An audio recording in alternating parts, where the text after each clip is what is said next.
سیدنا ابو ہریرہ رضی اللہ تعالی عنہ بیان فرماتے ہیں کہ رسول اللہ صلی اللہ علیہ وآلہ وسلم نے ارشاد فرمایا، افضل الصیام بعد رمضان شہر اللہ المحرم وافضل الصلاة بعد الفریضہ صلاۃ اللیل او کما قال۔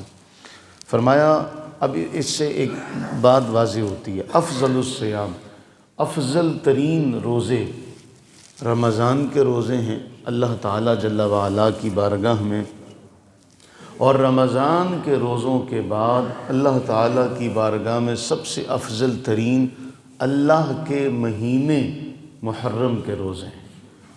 یعنی اس حدیث میں محدثین کہتے ہیں کہ آپ یہ بات یاد رکھیں کہ اللہ کے نبی صلی اللہ علیہ وسلم نے اللہ کی طرف نسبت کی کہ محرم اللہ کا مہینہ، اس لیے کہ حرمت والے مہینے اسلام میں 4 مہینے ہیں حرمت والے، جن میں جنگ و جدال، ہر قسم کی لڑائی وغیرہ منع کی گئی ہے۔ یہ زمانہ جاہلیت میں بھی ان کا ادب و احترام کیا جاتا تھا۔ 3 مہینے حج کے، ذی قعد، ذی الحج اور محرم۔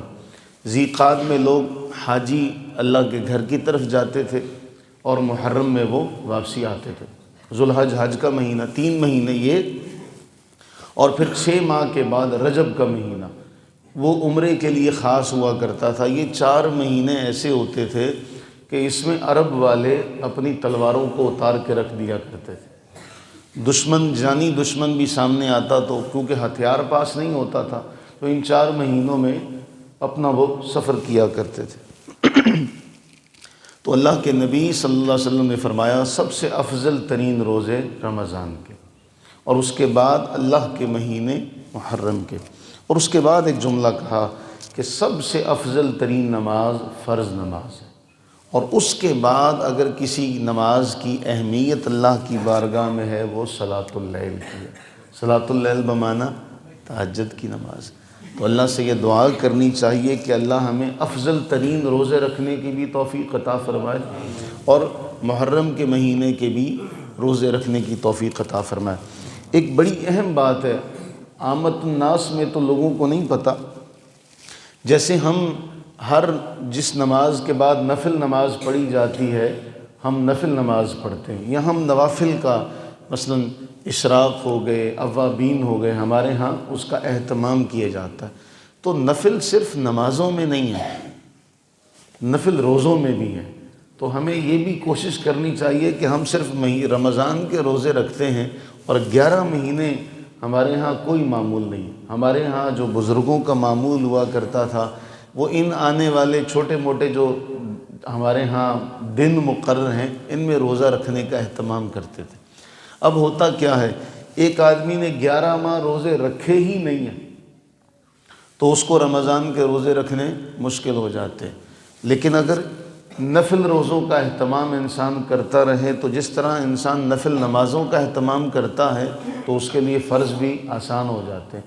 تو ہمارے ہاں یہ بھی مغالطہ ہے کہ لوگ یہ سمجھتے ہیں کہ صرف نفل فرضوں میں ہی ہوتے ہیں، نمازوں میں ہی ہوتے ہیں، نفل روزوں میں بھی ہوتے ہیں، نفل صدقات میں بھی ہوتے ہیں۔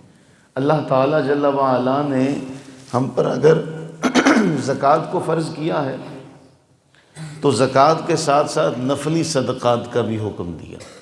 ہم وہاں بھی نفل کو اہتمام نہیں کرتے، نمازوں کے ساتھ نفل نمازوں کا اہتمام حکم دیا، اس کا ہم اہتمام کرتے ہیں، لیکن روزوں کے ساتھ نفل روزوں کا اہتمام ہمارے ہاں نہیں کیا جاتا۔ تو ہمارے معاشرے میں 2 باتوں کی کمی ہے، ایک تو نفل روزوں کا اہتمام نہیں ہوتا، دوسرا نفل صدقے کا اہتمام نہیں ہوتا۔ ہم یہ کہتے ہیں ہم پہ زکوٰۃ تو ہے نہیں، جب ہم پہ زکوٰۃ نہیں ہے ہم پہ صدقہ بھی نہیں ہے۔ ایک اور بڑی بات، ہم نے معاشرے میں یہ بات اپنے اندر رائج کر لی ہے، یا معاشرے میں یہ بات مشہور ہوگی کہ صدقہ تب ہی نکالا جائے گا جب کوئی پریشانی آئے گی۔ معاشرے میں یہ بھی ایک بات بڑی مشہور ہے کہ جی جب بیماری آئے گی، جب کوئی پریشانی آئے گی تب صدقہ نکالا جاتا ہے، عمومی طور پر نہیں دیا جاتا، یا کوئی مانگنے والا آ گیا تو اس کو دے دیا۔ از خود اپنے اوپر یہ لازم کرنا چاہیے کہ ہم نے ہر فرض میں نفل کا اہتمام کرنا ہے، چاہے وہ روزے ہوں، چاہے وہ نماز ہو، چاہے وہ زکوٰۃ ہو۔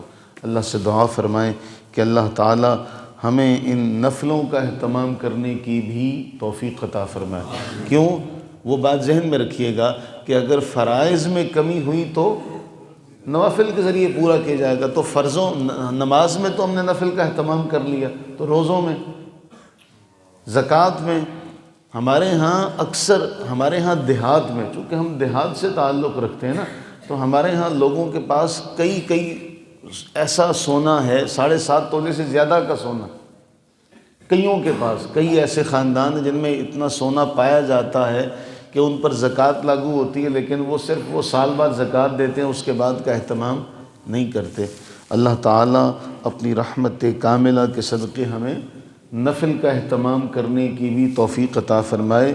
اس حدیث کو بھی ذہن میں رکھیے گا کہ بندہ نفل کا اہتمام کرتا رہتا ہے، ایک وقت آتا ہے کہ وہ اللہ کا محبوب بن جاتا ہے۔ وہ صرف نماز تک نہیں ہے، کمی یہ ہے کہ ہم نے وہ نفل صرف نماز کے ساتھ خاص کر دیے کہ نفل صرف نمازوں میں ہی ہے۔ حضور علیہ السلام نے فرمایا لا یزال العبد حتی یتقرب الی بالنوافل۔ نبی صلی اللہ علیہ وسلم اللہ تعالیٰ ارشاد فرماتا ہے کہ بندہ نفلی عبادت کا اہتمام کرتا رہتا ہے، ایک وقت آتا ہے کہ وہ میرا محبوب بن جاتا ہے۔ اور جب میں اس سے محبت کرتا ہوں، اگلا جملہ بہت کمال کا ہے، جب میں اس سے محبت کرتا ہوں تو پھر میں اس کی آنکھ بنتا ہوں جن سے وہ دیکھتا ہے، میں اس کے کان بنتا ہوں جن سے وہ سنتا ہے، میں اس کے ہاتھ بنتا ہوں، میں اس کے پاؤں بنتا ہوں۔ یہ جملہ نفل کا اہتمام کرنے کے بعد ہے۔ اللہ سے دعا کریں کہ اللہ تعالی ہمیں تمام نوافل کا اہتمام کرنے کی توفیق عطا فرمائے۔